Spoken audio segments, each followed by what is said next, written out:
Hi, everyone. It's Senator Chuck Schumer, and thanks for letting me share a brief message at your annual conference. My message is this: thank you, thank you, thank you to the National Low-Income Housing Coalition for your leadership on one of the most important issues facing the American people. The last 2 years have made one thing abundantly clear. Housing policy is healthcare policy, something I've believed for decades. As America turns the corner on COVID, we must build upon the work we've done over the past year to help at-risk Americans put a roof over their heads. In the Senate, the fight to secure real and robust investment in our nation's housing must and will continue. When the Congress passed the American Rescue Plan last year, I was proud to lead the fight to include tens of billions for emergency rental assistance, housing vouchers, money to fight homelessness, help for people to pay their mortgage, and more. The money was necessary and it was life-saving. And we're going to keep working this year as we fight to pass the president's agenda. This is about helping Americans achieve the American dream. It's about public health, racial equity, economic opportunity, and basic fairness.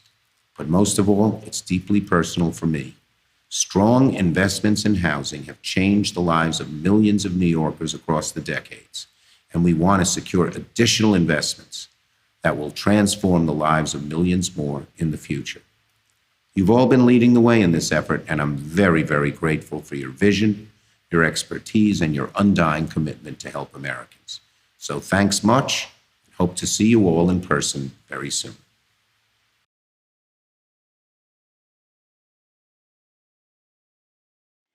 Hello, and thank you for inviting me to your annual conference.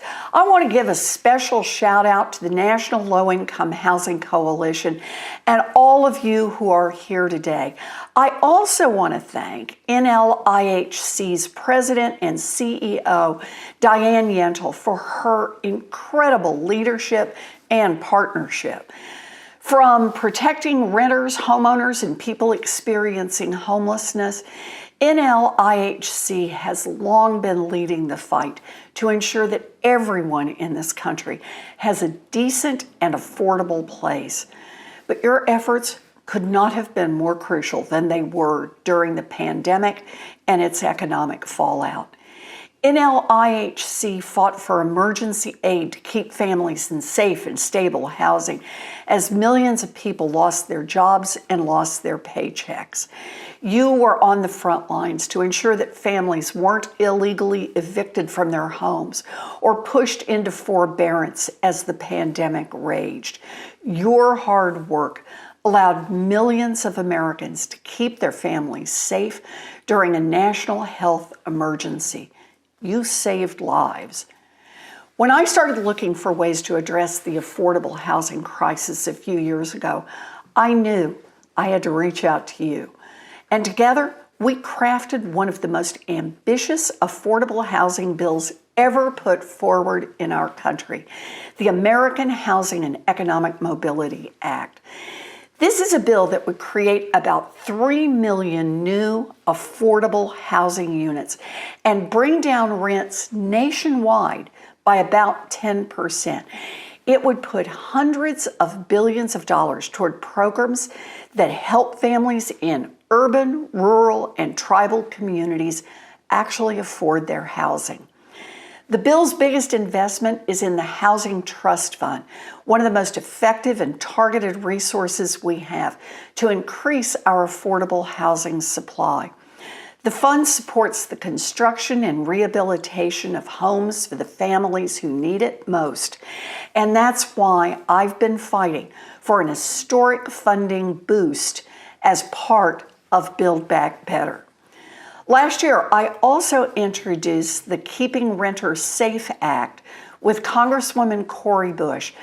The idea was to enact a nationwide eviction moratorium during this pandemic and give the authority to the Department of Health and Human Services to put in place a moratorium in the event of future health emergencies. Look, we all know the effects of this pandemic are not over. And with housing costs soaring higher than ever before, we need to continue confronting the affordable housing crisis head on. That's what each and every one of you at NLIHC do every single day. And I just want you to know, it's an honor to fight alongside you.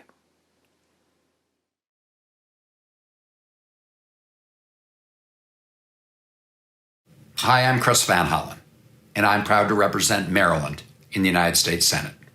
And I'm especially pleased to be joining all of you at the National Low-Income Housing Coalition for today's conference. This organization is central to advancing policies that help our fellow citizens live in decent, safe homes that are affordable and accessible. We knew America had an affordable housing crisis before the coronavirus pandemic hit, and 2 years of COVID have further eroded our nation's housing infrastructure. I was proud to join my Democratic colleagues to pass the American Rescue Plan about a year ago, which included vital resources for rental assistance, mortgage assistance, utility assistance, and homelessness assistance. And that money is still flowing into our communities to help those hardest hit. But it's not enough for us to return to the pre-pandemic status quo. We need to work together so we can rebound from this crisis stronger than before. That mission calls on us to do more to connect low-income families with stable housing in communities of opportunity. This issue impacts people of all ages, but it has an enduring effect on our nation's children. Stability at home helps promote our children's future success in school and beyond. As a parent myself, I know how important it is to provide a safe and secure place for our children to call home. And this need is especially true for very young children. That's why I'm working with my colleague Todd Young of Indiana to advance the bipartisan Family Stability and Opportunity Vouchers Act to help improve outcomes for families with young children by increasing access to housing mobility vouchers and counseling services.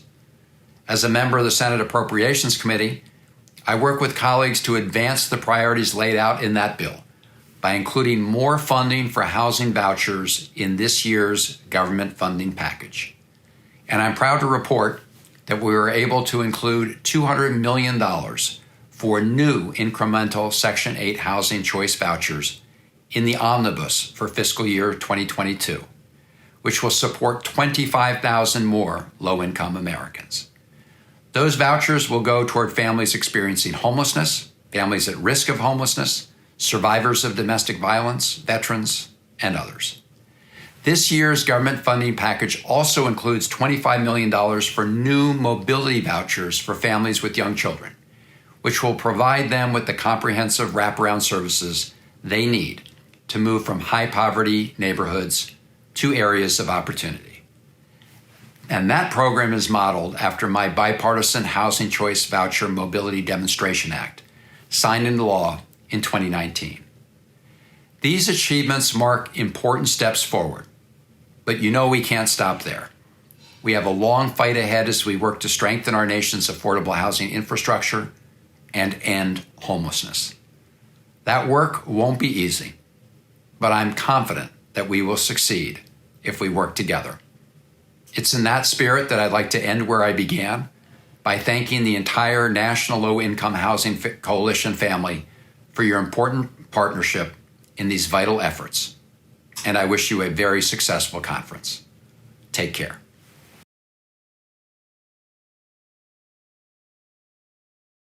Good afternoon, everybody, and thanks for having me.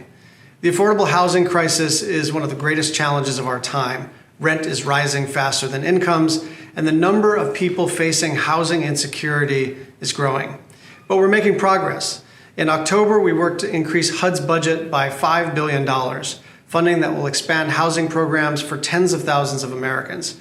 We've moved forward legislation to provide aid to people who lose their homes in natural disasters, and we're working to strengthen NHASDA, the landmark Native Housing Bill.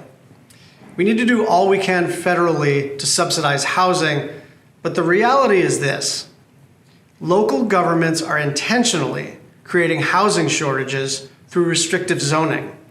And we won't be able to solve this crisis until and unless we legalize apartments.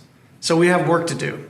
I'm working on legislation in Congress and need your help across the country. Together, we can help more Americans find safe, affordable places to live. Thank you, and have a great conference.